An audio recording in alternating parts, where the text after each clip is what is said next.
For me, it's really starting conversations. So telling your brand's story, your company's story, telling the story of the people in your company, becoming a climate activist, a climapreneur. That really places us as actors at the heart of the situation. What are your brand's values?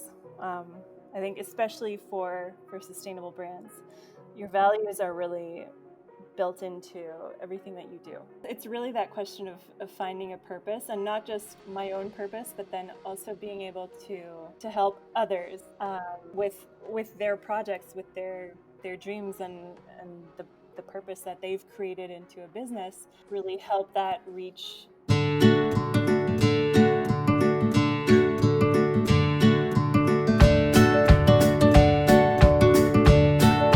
Hello everyone, this is Shweta Dalmia and welcome back to another amazing episode of the Climapreneur Show.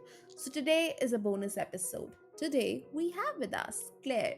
She's a social media expert. It's, sort of amazing, I would say, the way she has followed her passion for social media, and that too while being a climapreneur.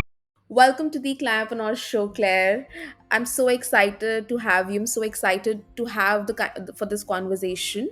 You are someone who's helping environmentally conscious brands to grow, and that too through the power of social media. Like, how amazing is that? We have like so much to learn from you.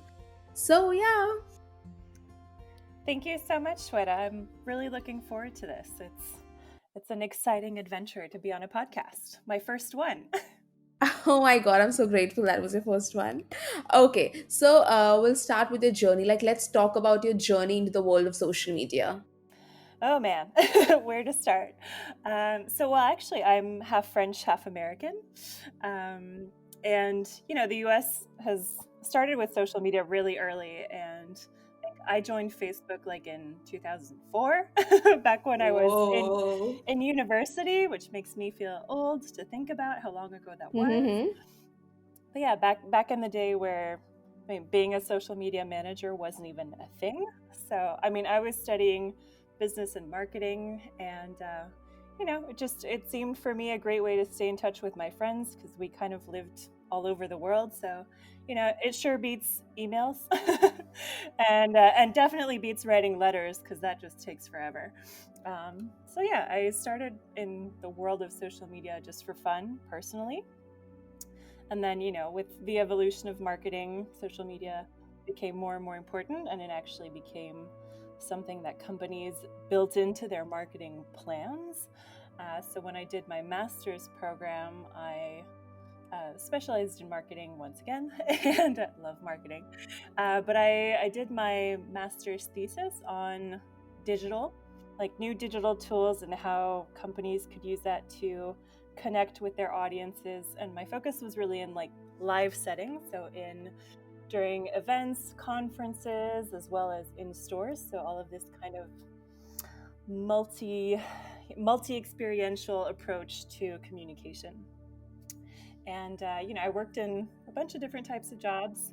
I've got almost a decade, almost a decade of work experience. But in the past, I guess, 5 years, I've really been Mm-hmm. focused on digital and social media. And Mm-hmm. just in that time, things are Mm-hmm. are changing too. We didn't really have podcasts, when a Yeah. couple of years ago, and even no stories. How crazy is that? No Instagram stories. And yeah, it's been, it was really interesting. Worked in different types of companies, working more on the like digital consulting side at first, and then managing social media for a group of colleges. And so, dealing with kids who are even more tech savvy than I am, it was quite an adventure, but that was a lot of fun, and just a huge learning experience. And So, then, like, how did you enter into the world of, like, because you say that mhm, you kind of integrated your yeah. passion for social media with your passion for sustainability, Mhm. ethical brands, wellness. Like, when did that happen and how did it happen?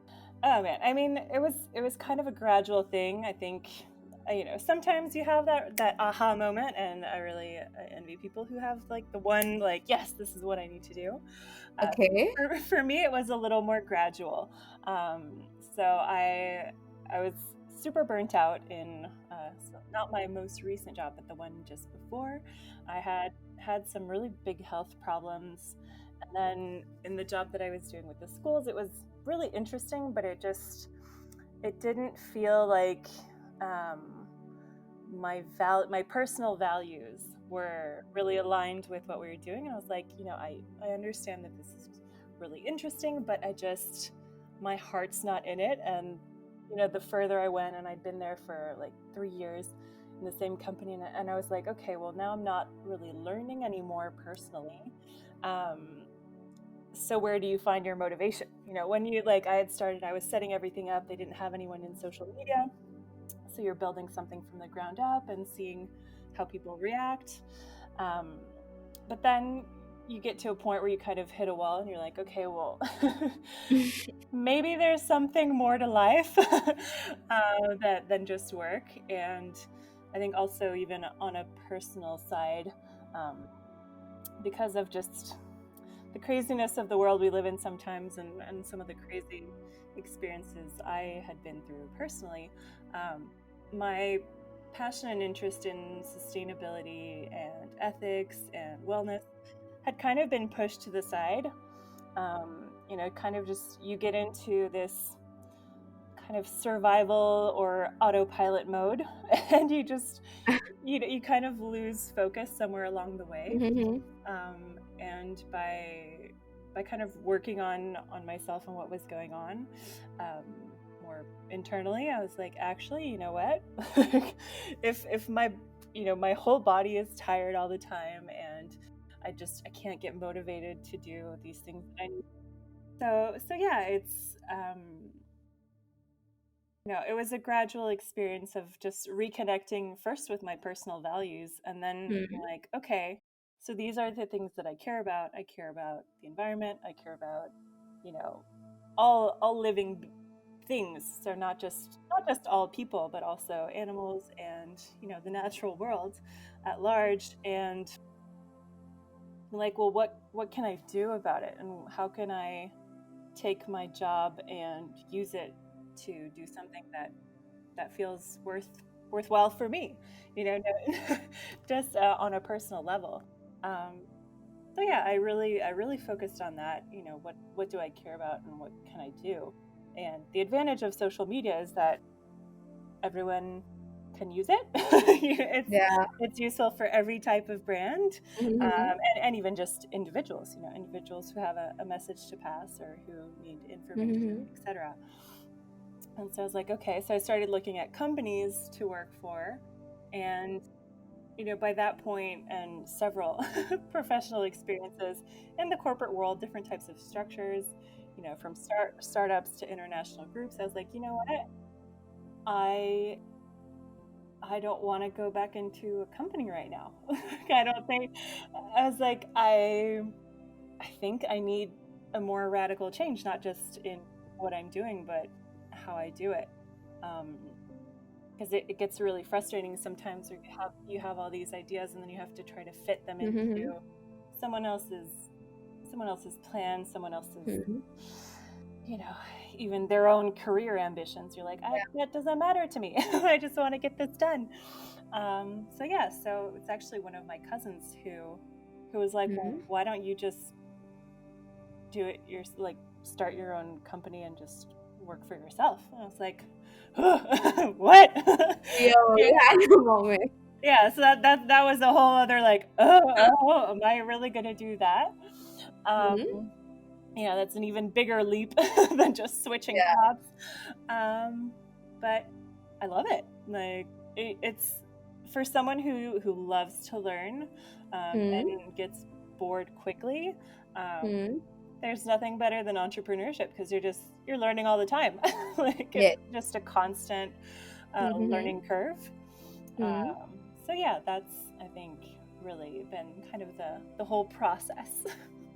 And so that is how the Social Palm was born. Yeah, Yeah, no, it's how can you take what you're already doing, social media, Mm. and then use it for companies whose projects you believe in and that you can really help Mm-hmm. to then help more people on an even bigger scale. So, like, what do you love the most about your work, like with Social Palm? Ooh, um, so many Or things. I would say, what excites you the most? Because Yeah. like you get to work with a lot of people. Mhm. Like I feel it some like a lot of times that you share that's kind of that energy Mhm. because you're trying to create a positive Yeah. change, positive impact, and all that. Mhm. Oh, it's really that question of finding a purpose, and not just my own purpose, but then also being able to help others Hmm.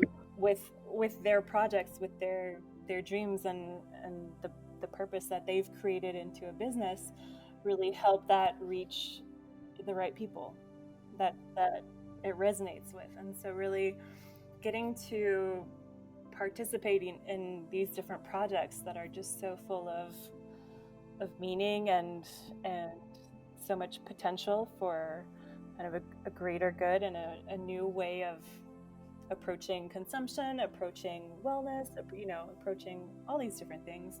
I think that's really cool, just to be able to be part of those projects while also then being a part of my own project and figuring out what that looks like, um, and really the freedom that goes with it, because it's a very different relationship when you're a service provider for someone versus their employee. you know it's so it has its good and bad things. Sometimes I really miss just meeting up with people over coffee, in the office. But Hmm. these days that wouldn't even be happening anyway. So with everything going on, um, and yeah, if we were able to travel more, then I would. I love to travel, so this is a lifestyle that also enables me to have that flexibility to work from anywhere. And so right now, it's from my home, but hopefully someday it'll be from, some, well, not hopefully, definitely someday it'll be from some exotic, warm location. So I love this stuff. Whoa. Yeah. But yeah, and I think another thing that I really love is just that it's a constant learning and growing experience, and not just professionally, not just as a social media expert, but also as a person. um, and for me, so I'm not a sustainability expert. I'm not an um, eco professional, um, Mm-hmm. but even just as a consumer myself, as a person, I want to do better. I want to know more. I want to understand, um, when it comes to sustainability, when it comes to ethics, when it comes to our well-being, and how all of these things are kind of interconnected. It's just so cool to learn about, and I get to do that while I make a living. So, what more could you want? I think it just helps you, kind of live a Hmm. enriched life. Because somewhere we all are looking for that happiness, like just feeling that happiness from inside. And Hmm. I feel that it helps to live that happy, enriched life, like feeling happiness from inside. Definitely, and it's also being able to listen to yourself. So Hmm. I'm someone who tends to focus on others, and there are some really good things about that. But sometimes you kind of forget to listen to or I forget to listen to myself. So I, will push myself beyond my boundaries, or I will, if I see someone struggling on a project, in the companies that I used to work for, I'd be like, let me help, please. But then you're like, okay, well, when I finish at 10 p.m. and no one's helping me, and you're like, okay, I need to. It's not selfish in a bad way, but it's just Hmm. remembering that it's important to take care of myself, even when it comes to work, so that I can do the best work possible and do it myself sustainably for me too. Not just for the environment, but can I put in this effort, um, sustainably, or am I just going to be exhausted in a couple months? That's not helpful for anyone. So yeah. So I was about to ask you, like, what are your current challenges? So do you think that this is one of your challenges? oh man, there are so many challenges. So they're all, I don't even know if challenges is the right word. It's more things that I want to work on and that I know I can improve Yeah. on. So words are important to me. But yeah, I'd say like one for me is staying organized, Hmm. especially when you don't have someone holding you Hmm. accountable the way you would in a company. Yes. And also figuring out a different way of doing things. So you're not in a typical, well, I was never in a 9 to 5, but in a 9 to whatever kind of job. Staying organized and staying motivated can be hard, and especially with everything that's going on, you kind of lose your boundaries between your personal and professional life can get a little bit blurry. So it's really getting organized, having these routines, and thankfully, I mean, there are a ton of resources out there to learn how to do this, and just also figure out what works for me. Don't have the magic recipe yet, but learning, and focusing not just on the work I do for my clients, but also for my own business. That's one that I'm always like, oh wait, what about me? So I focused only on these projects. So that's one, and then also carving out time for just personal experiences, even if it's just chatting with friends or taking some time to walk outside, do some yoga. Finding that balance is really important to me.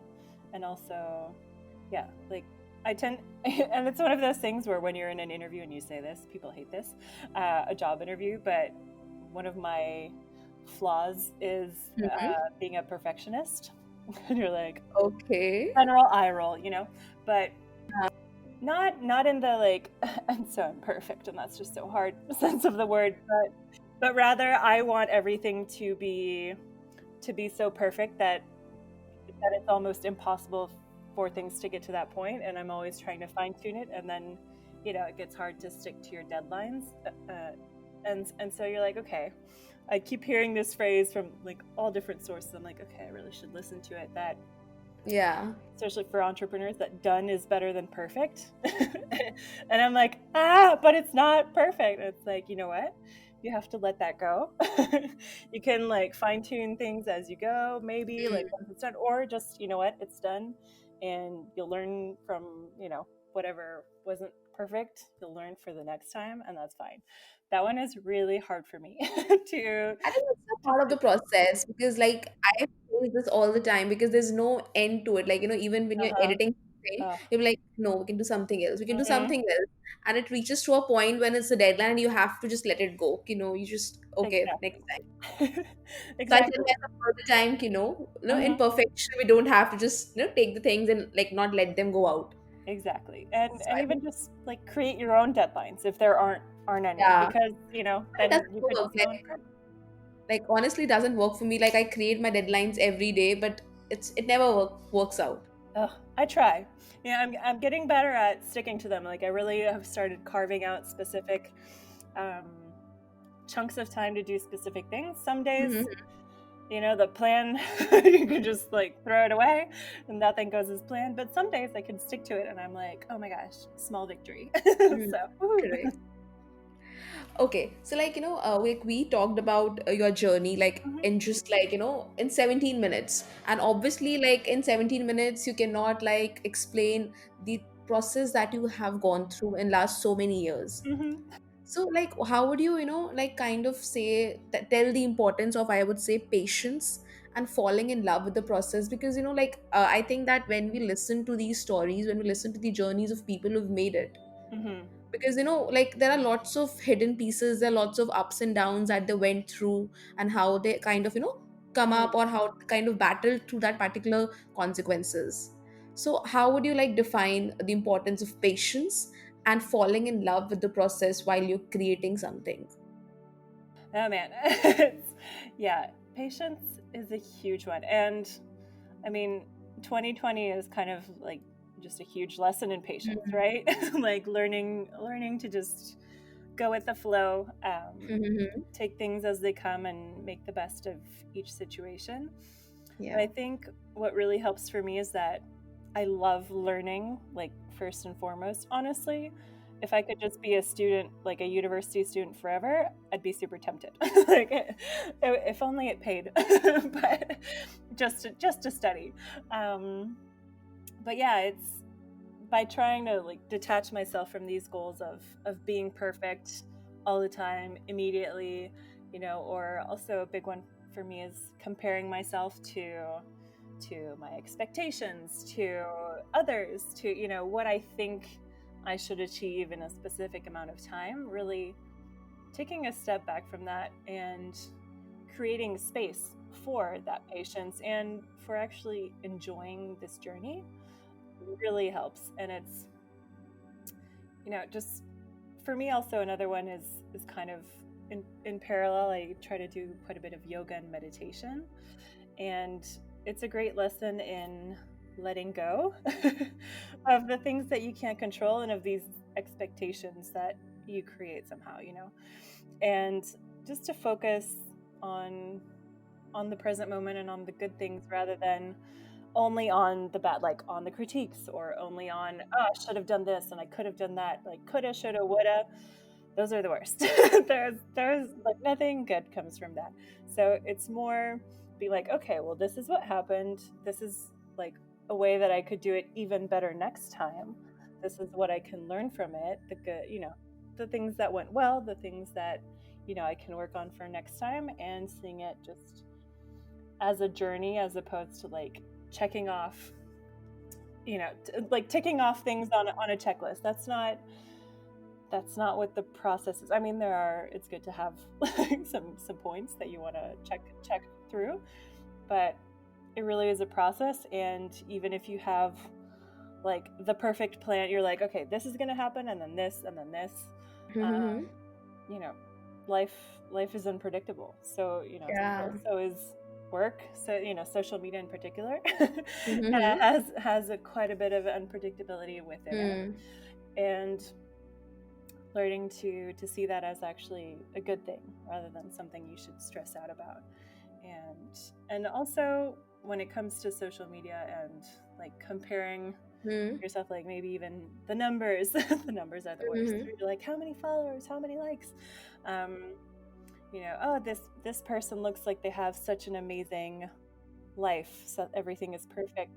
Remembering that, we all try to put our best face forward on social media, and that is just the tip of the iceberg.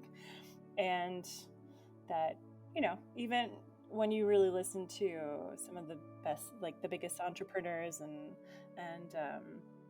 business people out there, like listening also to all the struggles and the part that we don't really like to focus on that much, because you're like, oh, well, that's the tough part. And you're like, yeah, but that's where you learn on how to keep doing better. And eventually, if you're lucky and you do a good job, then it pays off. But if, success is rarely overnight, and if it is overnight, keeping that momentum going is hard too. So yeah, just enjoying the learning process.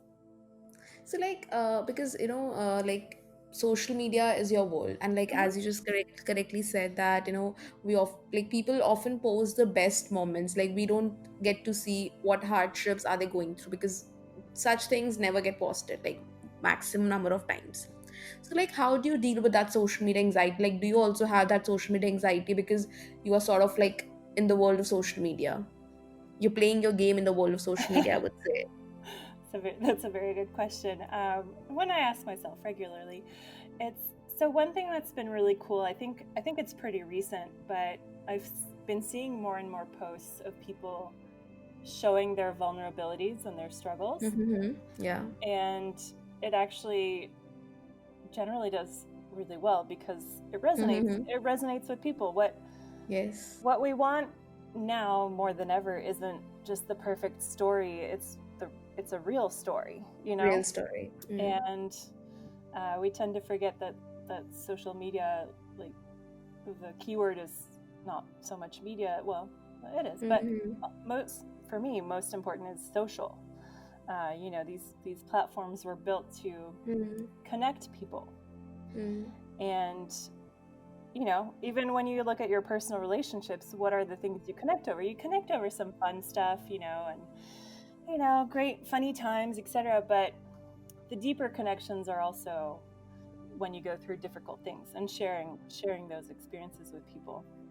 So that really helps, seeing more people being honest about both the good and the bad.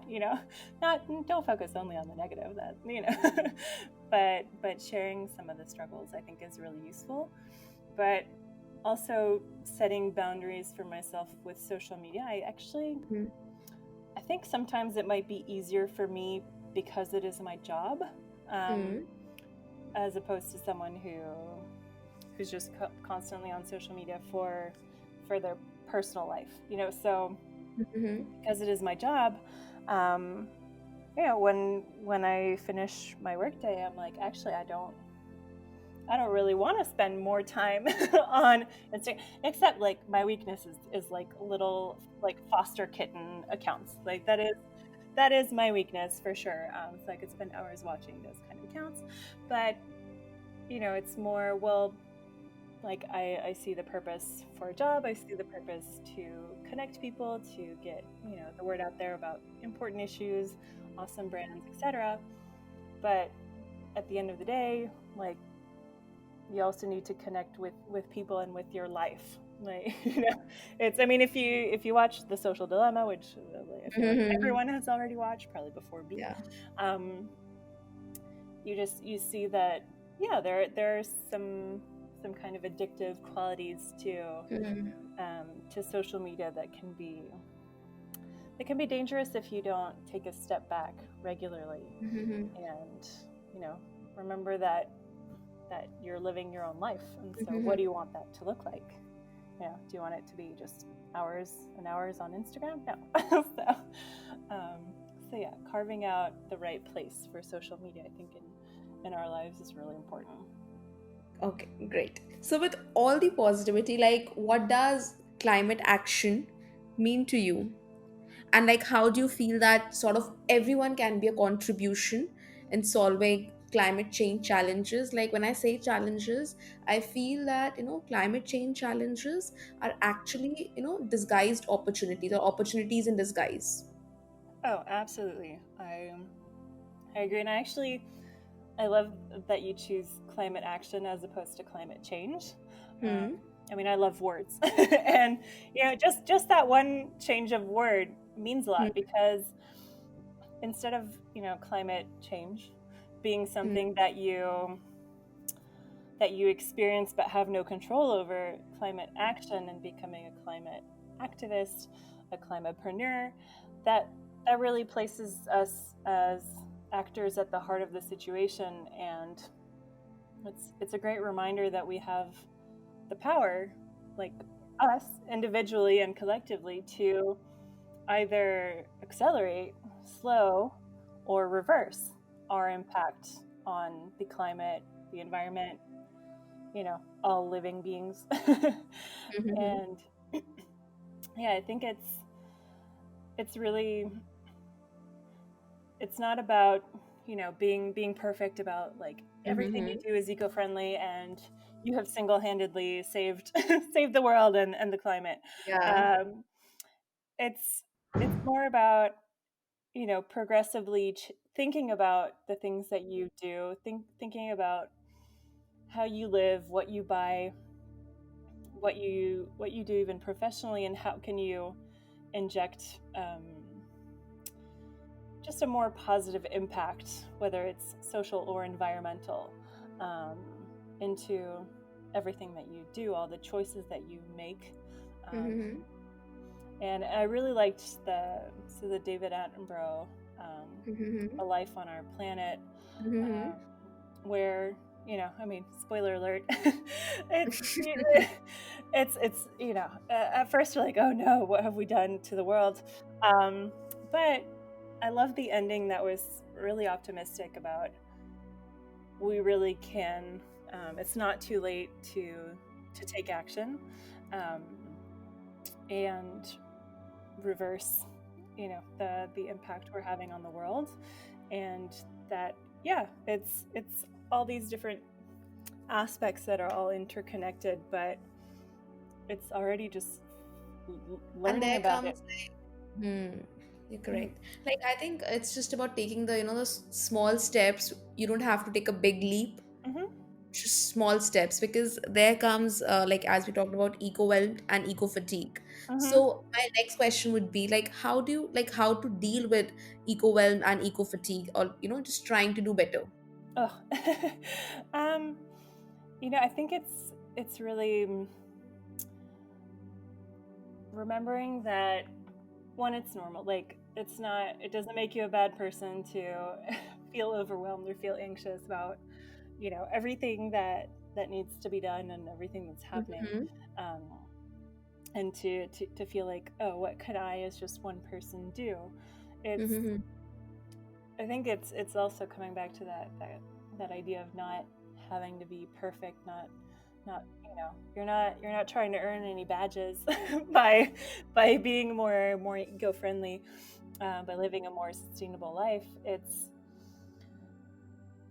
that it's important for ourselves and for everyone and everything to make these small changes, but it's not about being perfect all the time.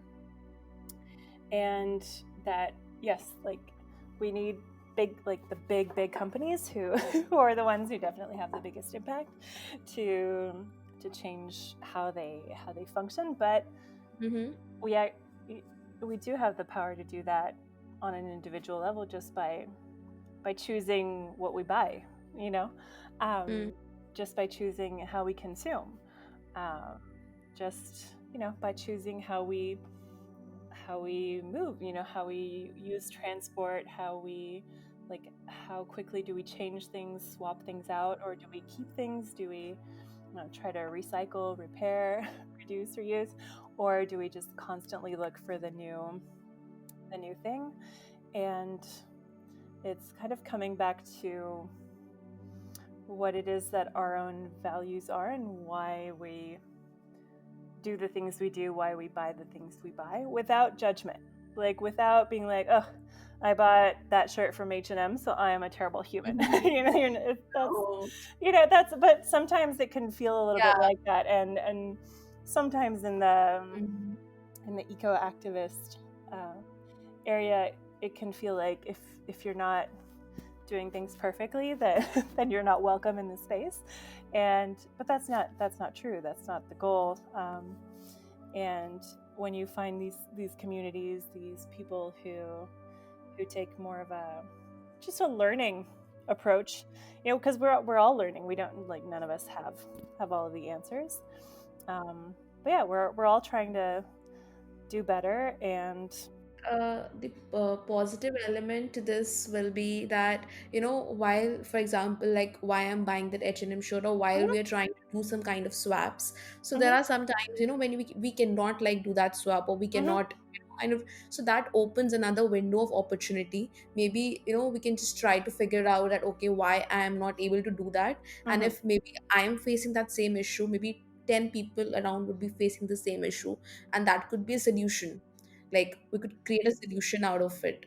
For mhm, example, like like talking about sustainable brands, like if we feel like I read a lot of stories when there was this one person who was just trying to figure out some organic clothing for their kids, and when they couldn't find the organic clothing, they created a kind of a venture out of it. mhm. No, exactly. I mean, those, when you see something that you can't find, Mm. um, then make it yourself. And that's such a great way of seeing it. And I mean, you're right. It's something that we tend to forget about, Mhm. sometimes when we talk about, like, climate action being sustainable and buying eco-friendly. It's that not everyone has access to the same Mhm. resources, the same privilege. And being able to focus on consuming more sustainably is actually a luxury. But yeah, it's so that's why for me it's not just that. the environmental impact, but also really remembering the social side of everything that we do. And so, there's with everything that's gone on this year, one of the big topics that came up was also intersectional environmentalism. And so I'm not an expert on that, but how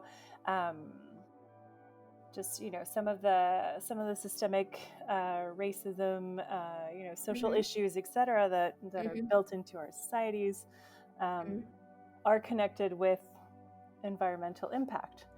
People who have less resources are in areas where there's more pollution, and it's just these kind of terrible cycles that people get stuck in. So I think that's really something interesting to think about, and what a lot of sustainable brands do. So it's not, they rarely focus just on what the product is made of or things like that, but also who's making it. Who's making it and how, in what conditions, because people are essential. and as we move forward, it's important for no one to get left behind. But what I think is really cool, and look forward to seeing your next episodes, is that it's not just about you have to be an eco-activist. You don't have to be a climate activist full-time to make a difference, make an impact.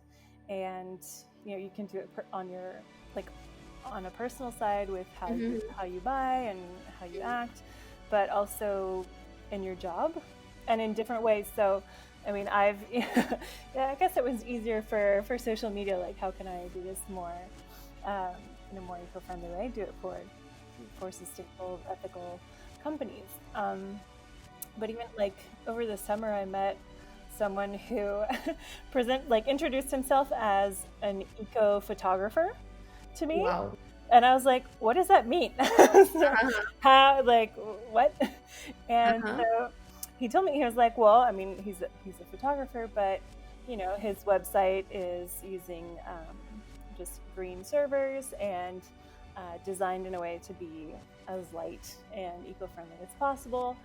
He avoids storing a lot of his really heavy files on the cloud, and using recyclable paper for his business cards. All of these little switches in a job that you wouldn't necessarily think needs to be more eco-friendly. You're like, oh, that's really cool. I never would have thought of that. So yeah, I think it's really nice and really interesting to see people getting really creative with really how. And that is what I always tell people, that is a point where passion meets climate action. Because if you're really passionate about something and just try to kind of incorporate climate action into that, it will be revolutionary. You don't have to do something completely different. For example, you love social media, the way you've incorporated climate action into it, it's amazing. We don't need to kind of switch our careers. We don't need to be doing something we don't love doing. And I feel that if you just incorporate climate action to stuff that you really love doing, that would be amazing. Because it's, imagine in this world we have so many different people, so many different passions. And if every passion kind of incorporates climate action, the kind of impact it will be amazing, truly amazing. Definitely. Yeah, no, and showing kind of all the different ways that climate action can be incorporated can then give someone who has yet another type of job or lifestyle ideas on how maybe they could do it in their own way that works for them. Okay, so now I'm not gonna miss this opportunity. We have the social media expert today, so we'll have a few advices from your side for the brands. Absolutely. So to start with, what is the one common concern that you feel most of the brands come up with, or they're most concerned about this thing? Usually it's sales. So it's the bottom line, because it's especially in 2020, things are difficult, and so it's Mm-hmm. how to convert. I don't know if I like the word convert, but how Mm-hmm. to have your followers, your audience, also become your customers. Um, I think that's really the biggest challenge that I hear about. And then more on a like personal entrepreneur level, it's you know we're we're working in smaller and smaller teams, doing more and more things, and so then it's like just time. Time is a huge one where a lot of entrepreneurs are like, oh, social media takes so much time. Like, how can I be efficient about it? You know, how can I have it help my business and not take up all of my time? Mm-hmm. Okay, so like, how do you think that one can be authentic, just be like show their authentic self on social media? Like, especially these brands, because I feel sustainable brands, have a lot with which they can connect with the audience. Mm-hmm. But for me, it's really starting conversations. So telling your brand's story, your company's Mm-hmm. story, telling the story of the people in in your company. So whether you're a company of one or a company of tens, dozens, 20, however many people, we love connecting with people. We like connecting with brands, but the ones that really you feel a bond with, it's because their values resonate with you, their story resonates with you, um, and you feel like that brand and their social media posts are speaking directly to you, Mm-hmm. you know, and that for me. So I mean, it looks differently for every brand because every brand is unique. Every story of a company and of an entrepreneur is unique, but that's what's awesome is that you get to craft your own story. And so like one of the biggest mistakes I tend to see is people trying to uh, copy what another brand is doing. Like they'll look at what their competitors are doing or what the industry leader is doing, um, Mm-hmm. and try to do the same thing. Yeah. But your brand, your business is unique. So what works for someone else won't necessarily work for you for 1,000 different reasons. And also, your social media content should reflect Hmm. your difference, your uniqueness, because that's what's really going to resonate with your ideal customers. Great. So my final two questions to you would be your piece of advice for a sustainable brand that is just about like just starting with say zero followers.